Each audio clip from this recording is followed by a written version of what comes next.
Denise est adolescente quand elle rencontre Robert en Algérie, au milieu des années 40. Elle vivait à Borj Bouarerij, dans le nord du pays, et lui, à Constantine. Les deux jeunes se sont aimés immédiatement et ne se sont plus jamais quittés. Presque 80 ans plus tard, alors que Robert n'est plus là, Denise, qui vit désormais à Marseille, revient sur le début de leur idylle. Elle raconte cette histoire d'amour entre deux personnes juives d'Algérie, les règles qui encadrent la relation et le rôle joué par la famille. Madame Guedj, Denise, née à Limy, 23 avril 1930. Ça fait 94 ans. Oui, 94 ans. Bon, comment j'ai connu mon mari? À Constantine, je suis allée pour passer mon premier examen, c'était le brevet. Je suis allée à Constantine et c'est là où, quand je suis sortie de mon examen, il pleuvait. Et je vois un jeune qui me dit « Vous voulez que je vous abrite ?» Ah ben j'ai dit « Pas mal, au contraire. » Et il m'a dit « Bon, je ne suis pas trop loin, je vais vous accompagner. » Il m'a accompagné jusque chez les parents d'Evelyne. C'est ma cousine germaine. Son père et maman, ils étaient frères et sœurs. Je lui ai dit « Qu'est-ce que vous faites ?» Il m'a dit « Je travaille au PTT. » Et moi, qu'est-ce que j'ai dit? Je travaille pour le moment au PTT. Alors on s'est donné le numéro de téléphone. Et c'est comme ça, on s'est appelé au téléphone. Bon, j'ai continué, j'ai présenté mon concours pour être institutrice. Et j'ai travaillé à Borges. C'était mon père qui m'a porté les lettres de Robert à l'école. Les lettres d'amour. Les lettres d'amour et les appels d'amour. Parce que, tu sais, le téléphone, il n'y avait pas la chose. C'est pas comme maintenant. Tu as le téléphone beaucoup plus facile avec le magnétoscope et tout. Tandis que là, il fallait... On se répondait, on s'aboulait, on se faisait ses coucous. Bon, on s'est aimé comme ça. On le sent. Il y a quelque chose qui t'émeut, il y a quelque chose qui t'oppresse, il y a quelque chose qui te rend différente. Tu agis différemment. Tu sens... Toutes les choses, pour toi, elles sont merveilleuses. Tu ne vois pas les choses obscures. Le cœur, il fait tac, tac, tac. Ça a été mon premier amour. Ça a été mon premier amour. Moi, je ne savais pas ce que c'était un homme. À part mes frères, c'est tout, quoi.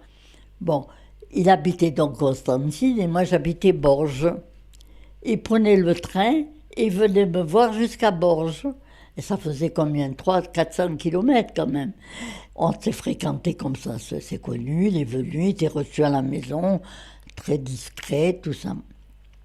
Et il disait, mon frère, attention, ici, il n'y a pas de, de fille qui fréquente les garçons, ou tu la respectes et tout, sinon, c'est pas la peine de la fréquenter. Jusqu'au mariage, il fallait rester vierge. Non, et puis il était très respectueux. Robert, il n'a jamais essayé d'enfreindre la loi. Non, non, on est resté prudents jusqu'à la fin, jusqu'au mariage. Ça a été dur parce qu'on s'aimait à s'adorer, mais il fallait tenir. À l'époque, tu sais, on est dans le plein essor de la jeunesse et tout. Il y avait un jeune homme aussi qui voulait me fréquenter. Alors mon frère Armand, qui lui dit à Robert, écoute, ou tu es sérieux avec ma sœur, tu commences à aller un peu plus loin pour le mariage, ou sinon tu laisses ma sœur tranquille. Il y a des garçons qui lui tournent autour. Ne lui gâche pas sa vie. Alors ni une ni deux, lui, il a pris la décision. Il était à Constantine.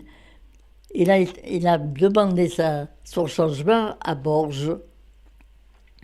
Mais les parents, ils m'ont dit, à condition, c'est que tu maries toutes tes sœurs avant de te marier. Il était le seul garçon, l'autre, il était jeune, il était encore gamin.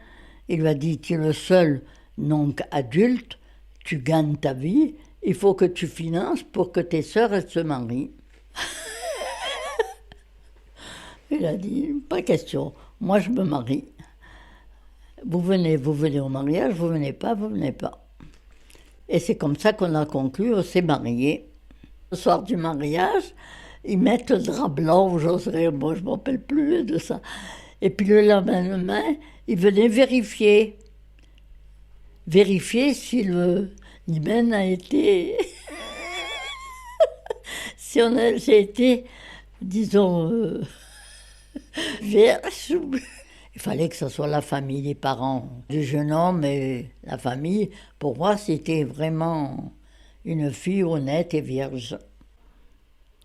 On s'est mariés, on est resté à Borges. À Borges, au début, bon, on a vécu dans un petit 2 pièces, une pièce. Il y avait un petit lavabo pour se laver juste le visage.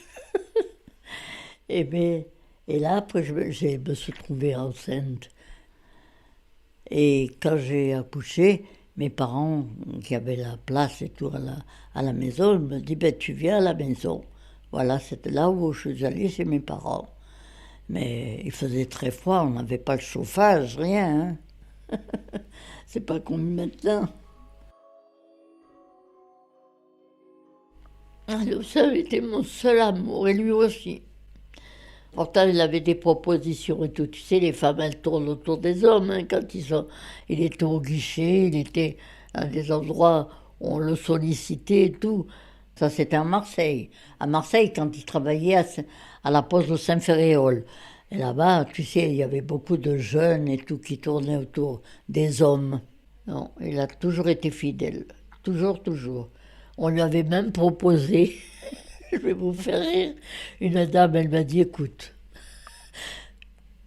ta femme, j'avais 1 ou 2 enfants, elle a dit, ta femme et tes enfants, je les accepte à la maison, à la villa, mais toi, tu seras à moi. Oui, et les femmes, elles sont salopes, hein, les femmes, là. Quand elles veulent un homme. Il m'a raconté, je dis alors, il m'a dit, tu es folle. Il m'a dit, toi et les enfants, c'est l'unique. Je m'en fous du reste. Qu'elle m'agrosse même les plus belles fortunes, qu'est-ce que je m'en fous? Non, non, on a toujours été amoureux l'un de l'autre. Pour dire que c'est un amour sincère et de longue date, et jusqu'à la mort. C'est comme quelque chose qui est en moi, qui m'a pénétré, qui ne peut plus ressortir. C'est ça l'amour.